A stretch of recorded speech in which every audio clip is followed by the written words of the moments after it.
At the beginning of our trip, hippos were easier to hear than to see. After dark had fallen and we were zipped into our tents for the night, they came up out of the nearby river channels to feed on the grass surrounding our camp, making deep-throated grunts and snorts. We began seeing them when we moved to the luxurious Delta Lodge in the Okavango River Delta on our third day.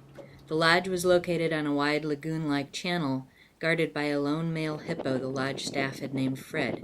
We caught a few glimpses of his ears, eyes, and nostrils floating like a bizarre lily pad on the still water.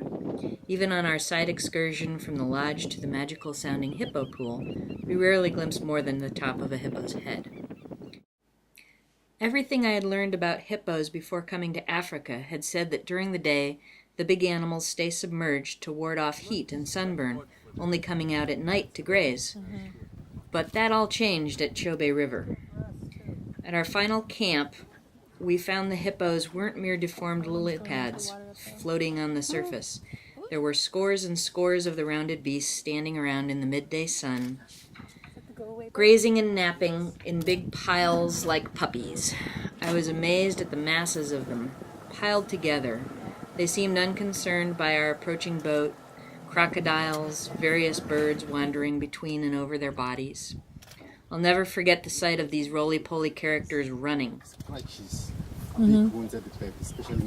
Oh. Cue the Chariots of Fire soundtrack.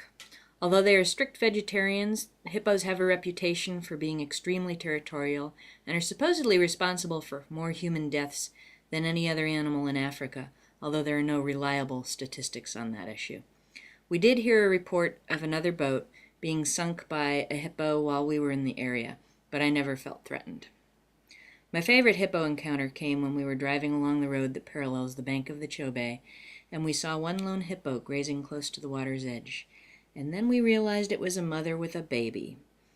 Our guide said the calf was probably about 2 months old. It was an amazingly detailed little replica of its mommy, and it really wanted a map. But each time the little guy lay down beside its mother, it barely had time to close its eyes before she finished grazing that spot and nudged it to get it back on its feet and follow her along. We watched them go through this cycle several times before they moved out of view down the river bank. This was the only baby hippo we saw on the trip, although we saw dozens, it seems, of baby elephants moving with their herds. But this is the only baby hippo we saw on the entire trip.